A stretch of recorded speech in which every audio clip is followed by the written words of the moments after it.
My name is Vic Chapman and I'm talking to Brady Prescott, who is a second year student at COFA. Yes. And good to be here today, Brady. Thank you, so am I. And well, it's good for me to be here, and it's more important, it's good that you're here. That is very true. And we thank you for your involvement in this project. And this project that will highlight the importance of Indigenous educators. Yep.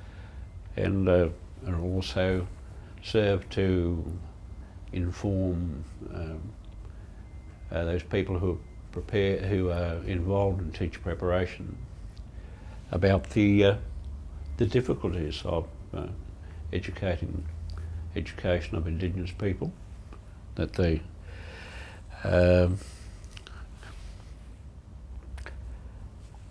the problems that they're experiencing and so on. And as I was saying to a previous interviewee, when I began this journey 68 years ago, there were no signposts like there are today, and there was nobody who could show the way, or were indeed willing to show the way. Yeah. And so I say it was a lonely journey because I made it by myself. But don't you feel anxious because we're surrounded by our folk? And so thank you again for coming in. No, thank you. To be involved in this project. And I'm going to talk a little bit about things that were significant to you in your educational journey.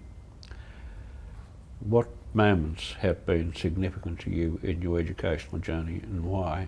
For example, in both formal and informal contacts such as primary and secondary, university and learning in the community. What moments have been significant to you in your educational journey? I think the most significant one was when I moved to Orange for my high school years. But previously to that, I didn't think of what I wanted as a future or where I wanted to go, if I wanted to work or if I wanted to continue my studies. So when I moved to Orange and went to a boarding school, I then started planning my future and knowing that I wanted to go into a career of some sort. And okay. And who was the most influential person or experience along the way? Well, I'm pretty sure everyone says that it's their parents, I guess. Yeah. Yeah. My mum was probably the one who pushed me to move to Orange and study and to push my, education, broaden it and so on. But any particular teacher? It's probably both my high school art teachers that I both loved. My one in Ngiyampaa, so back home in Broken Hill, she was very, gave us the paint and the canvas to paint on and, let us explore our own ways. Where it wasn't until I went to Orange that I had structure and control, and probably when I decided that I wanted to go into art teaching was when I went to Orange, my Kinross. Right. My own personal experience was I went to a small school, one teacher school, in 1944. There I was fortunate enough to have a teacher who more or less tested the water for himself and didn't rely on attitudes of non-Indigenous people towards Indigenous people. And our school was represented about 95% Aboriginal enrolment. Okay, yep. And he thought I had some educational promise and suggested I sit for a state bursary, at which I was successful. Yeah. And that set me on the road to educate, the educational journey. Yep. Were there any Aboriginal, Indigenous kids in your class? In both high schools, there was a lot of Aboriginal. Mostly back home in Broken Hill, there was a few of us. Right. It wasn't until I, as I said, went to Kinross in Orange that the numbers actually decreased. So I think throughout the whole school there was about 6 or 8 of... Sorry, I picked up that. I'm making too much sound. Don't do that. No, right. Try not to. Right. Try not to. It's just that always it'll pick up. Right. Thanks. I'll That's all right. Sorry. That's all right. Each one's a new journey, Vic. Pardon? Each one's a new journey. At the door also, we Yeah, can I'm hear. not coming back in. Okay, thanks. We're ready to go. Yeah. So we're talking about Indigenous kids in your class. Yeah, so it wasn't, in my first high school there was a lot of us, so there was about 40 Aboriginal kids in my school. It wasn't until I actually went to Orange and where the number decreased, and there was 6 of us throughout the whole of uni year 7 till year 12, with only I think 1 Aboriginal kid graduating before I did, of course. So the numbers were definitely down at my old, in my school at Orange. Right. What, was there any noticeable difference in attitude of teachers towards Indigenous students? I always compare when I go to high school in Broken Hill, when I went to high school in Orange. When I was in Broken Hill, everyone, it wasn't really a matter of, oh, you're Aboriginal or you're not Aboriginal. It was a very clean playing field. You were treated as anyone else. Right. Whereas when I went to Orange, I found that because me and a couple other girls went there as an Aboriginal program, we got that special treatment, I'd say. Right. And so they understood that we were Aboriginal, and some teachers used it as a positive way to try and enforce our education and help us, whereas some of them somewhat used it as a bad thing that we were there on that educational program. So there was a negative aspect. Yeah, there from was that negative. Some teachers. Yeah. Yeah. I suppose they're only human. Yeah, And- exactly. We're only human. We can only do as much as we can. Yeah.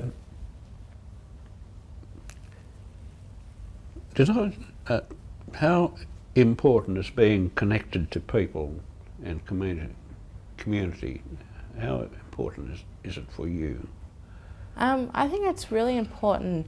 I try and go back to my community as much as I can, but you know, it's 14 hours away, so it's a bit of a drive or a bit of a fly. Yeah. But once I'm there, it's home to me, and the community. Yeah. I love the community, and the community loves me. Yeah. It sounds cheesy, Yeah. but no, I think you have to have that strong connection with your community. Well, I empathise with you on that question, because Dubbo High School, when I was going to school, was the nearest full high school from the Queensland border. Yep. Dubbo's in the middle of the state, of course. And I took every available opportunity to hop on a train and go home, even if it meant just 10, 12 hours. Yeah.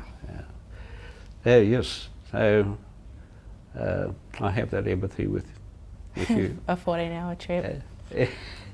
And what people and community and networks have been significant to you in your educational journey? It was probably when I was at, as I said again, Yeah. Kinross, when I went there. When I first went there, there was no Indigenous programs, there were no support systems or anything. Right. There was one lady who was an Aboriginal teacher, but there was no sort of that networking and all that sort of stuff. We then got the opportunity to create this networking, so we had our little Indigenous support system where the Indigenous kids could get together and we could help with them, the senior kids could help with the junior kids with like their homework and all that sort of stuff. So throughout high school, especially when I went to Kinross, it was there wasn't any, and so we had to pretty much build up that networking system and that support. So basically there was no... Yeah, there was none there until I sort of started one up. And despite the fact that there was an Aboriginal education, Aboriginal studies policy, Yeah. mandatory one. Yeah, well, they did teach it, but besides that, there was no actual support system for Aboriginal students. And I think that policy says that even if there are no Indigenous people attendance or enrolment, that that policy should be worked on. Yeah. Why did you come to study art education? How do I get to it? Well, when I first decided what I wanted to be when I grew up, I had this fascination with architecture and urban design, and I knew and still do absolutely love it. It wasn't until when I realised we were picking universities and that sort of stuff that the ATAR was so high. It was like a 97 ATAR to get into it. And I knew that was totally out of my reach, even though if I studied so hard for it, I just knew it was impossible to get. And so I decided to pick my second favourite thing was visual arts. And I was talking to my visual arts art teacher and she said, no, you'll be an amazing art teacher because you have such a passionate and love for art.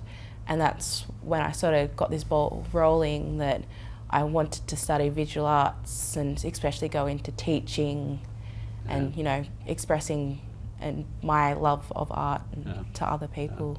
Yep. In what ways is education important to you and to others?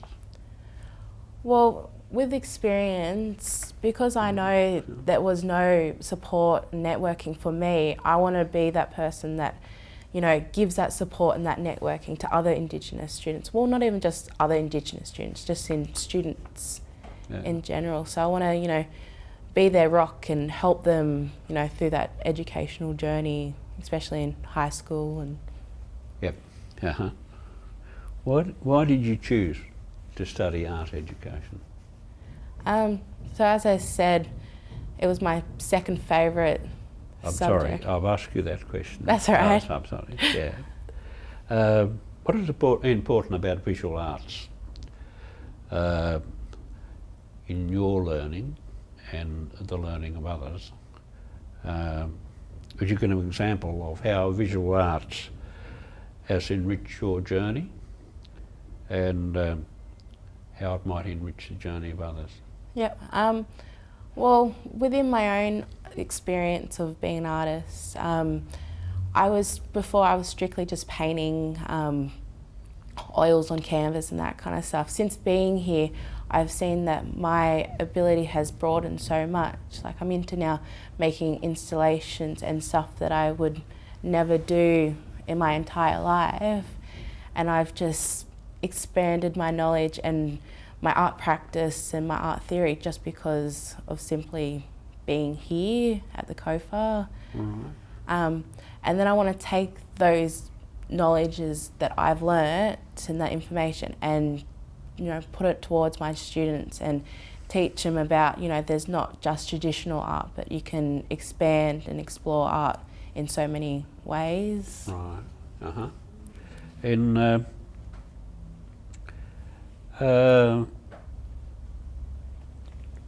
would you give an example of the systems that you have come up against in your journey and how you negotiated to move forward?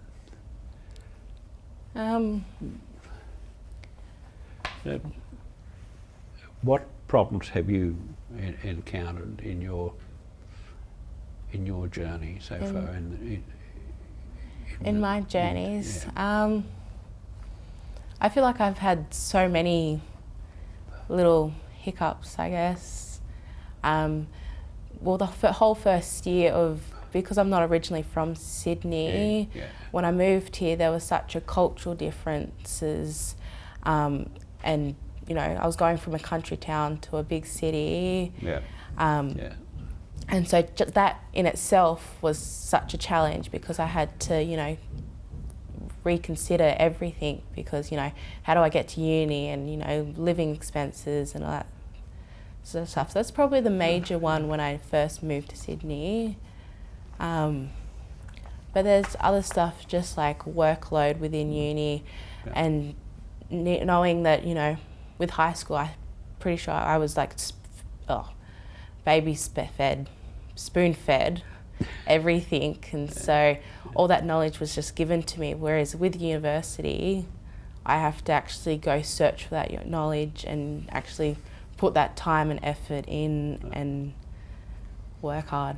Yeah, the problems are quite sizable, aren't they, when you have to do it by yourself.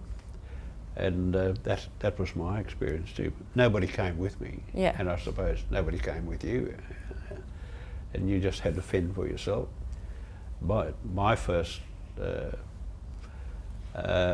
experience of, I saw Sydney for the first time. I had to find Macquarie Street, the university, Bridge Street, and but I think those, as I said to somebody, that those sorts of challenges stiffen your backbone. Exactly. And make you a stronger person. How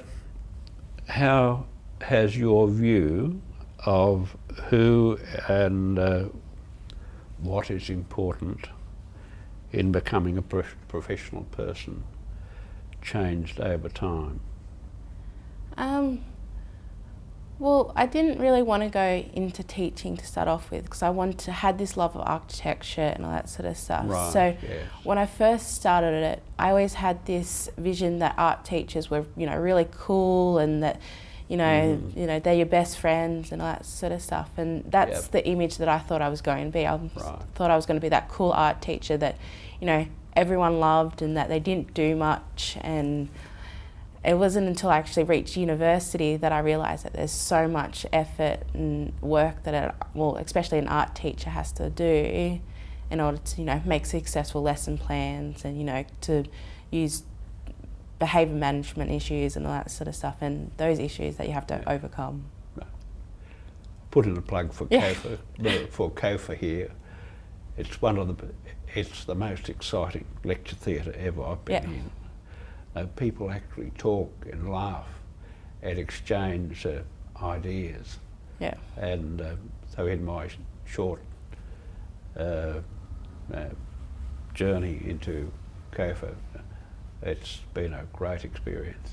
We're a good character of people. There's always something interesting happening. It's a happy place, and when people are happy, they learn more efficiently. What is the best way to assist Indigenous people, particularly, and non-Indigenous people, to achieve what you have, as you have done at this university? I think it's all about networking, knowing that there's someone you can lean back on. Like throughout this 2 years, I've had, you know, heaps of ups and heaps of downs, but I knew that there was always, even if it was friends or if it was a lecturer, that I could go and talk to and get that support and that help that I needed to get through those issues that I was having. So it's probably the best, you know, trying to get those connections and those people on board. Yes, I think in my short experience of COFA, the information and the support is very readily available here. What do you think about